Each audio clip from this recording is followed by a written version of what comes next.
it is important in the area of motivating yourself, it's important to know why you're doing it. Because that mind will say, why bother?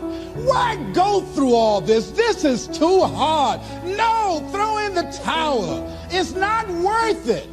Has it ever said that to you before? Here's how you can handle that. Here's how you override that. Write down 5 reasons why you deserve it. Why do you deserve what you want? Why you? Why do you deserve it? What meaning and value will it bring to your life? What's so different about you that you deserve your goal or this goal? And when you write down those 5 reasons, when you have some down moments, and you're going to have them, when that conversation starts talking to you and it's going to talk to you, what you will do is you can pull that out and read it, and it will build you up. It will be your rod and your staff to comfort you through some challenging moments, because you're going to have some. Life will knock you between the eyes. It will catch you on the blind side, come out of nowhere, stuff you can't anticipate that will knock the wind out of you. You want to give up. That's why it's important for you to work on yourself, listening to tapes, building yourself up, talking to yourself with power, feeling, and conviction, building yourself up day in and day out, because it's coming. Life will send you some curves you cannot anticipate. The next thing is that whatever you do, you want to develop technical mastery. You want to be the best at what you do. You want to master it. See, part of self-motivation is you've got to find something that gives you a strong sense of competence.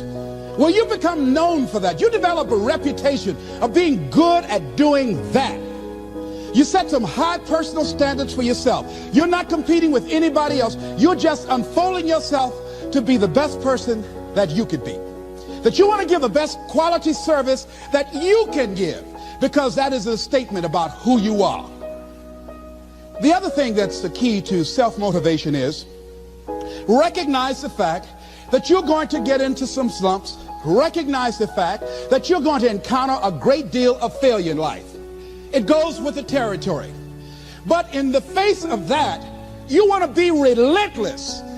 When you want something, you don't expect everybody to say, oh, come on in. Oh, you want this? Oh, great. We want to give this to you. You're such a nice person. You're doing it for your family, aren't you? Great. No, life isn't like that. No, many doors will be closed in your face. Many loans that you will want. And they say, no, you don't have enough collateral. You don't have enough credit. And most people will give up. But you've got to decide that I'm going to be fearless. I refuse to be denied. And I'm going to go all out. I'm going to be relentless. I don't care how many no's I encounter. I like something Isaiah Thomas said when he was getting ready for a basketball game. He said, I'm going to either shoot us in or shoot us out, but I'm not going to not do anything. And that's the way to go. You can't make a basket unless you shoot the ball. You can't hit a home run unless you take a swing at it. Most people won't even take a swing. Well, I probably won't make it anyhow. That's the conversation within. They probably won't give it to me anyhow. If you want something, you've got to be relentless. You've got to decide, I deserve this, and I'm going to have it. And you go all out to get it. That drives you. The next thing is that when you want something out of life, you've got to be willing to go into action. Don't wait around for things to be just right. Don't wait for things to be perfect. Don't wait for the ideal situation. It will never be ideal. There will always be a reason. Well, as soon as the children grow up, or as soon as I pay my bills, or as soon as I get my divorce, as soon as I get enough money together, do what you can, where you are with what you have, and never be satisfied. A lot of people never take a chance in life. They don't want to take any chances. They want the situation to be ideal. See, that's not walking by faith. That's walking by sight. If I can see it, I'll do it. No. That's a lot of people saying, if I can see it, I'll believe it. No. If you believe it, you can see it.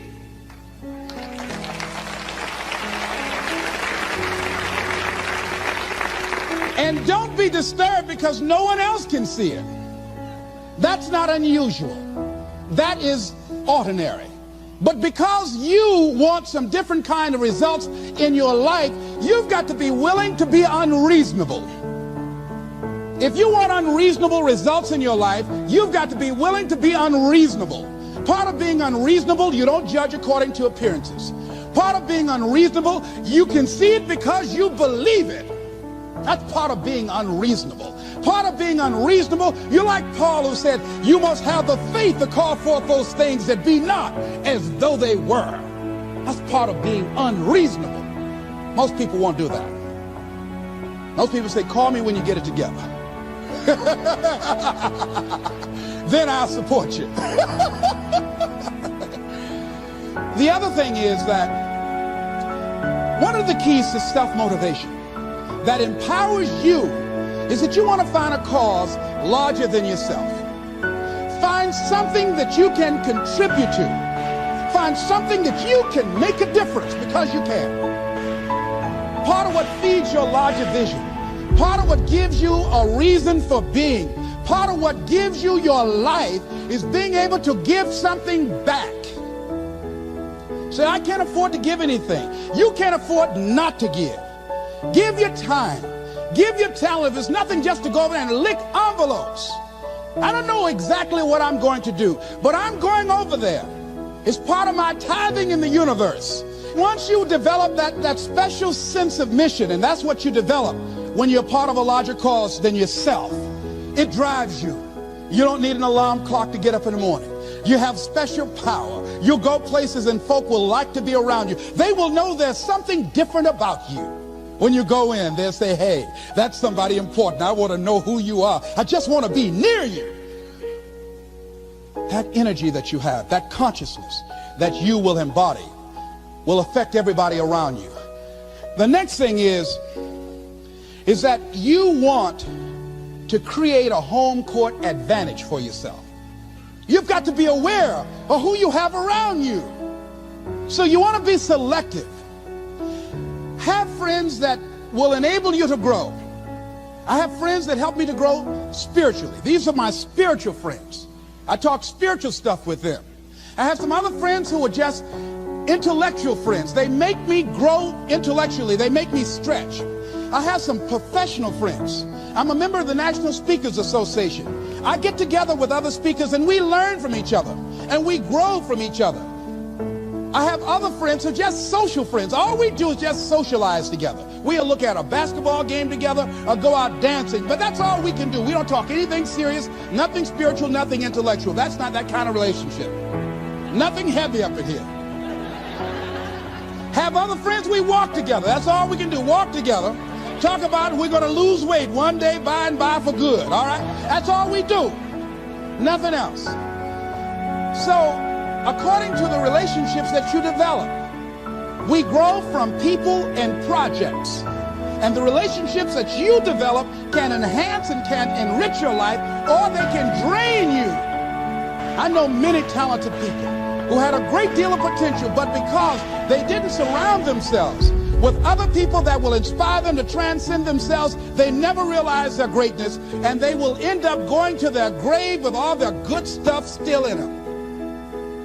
So you want to look at your relationships, the people that you're involved with, the people that you communicate with most often, and you want to ask yourself the question, what am I becoming because of this relationship? Does it inspire me?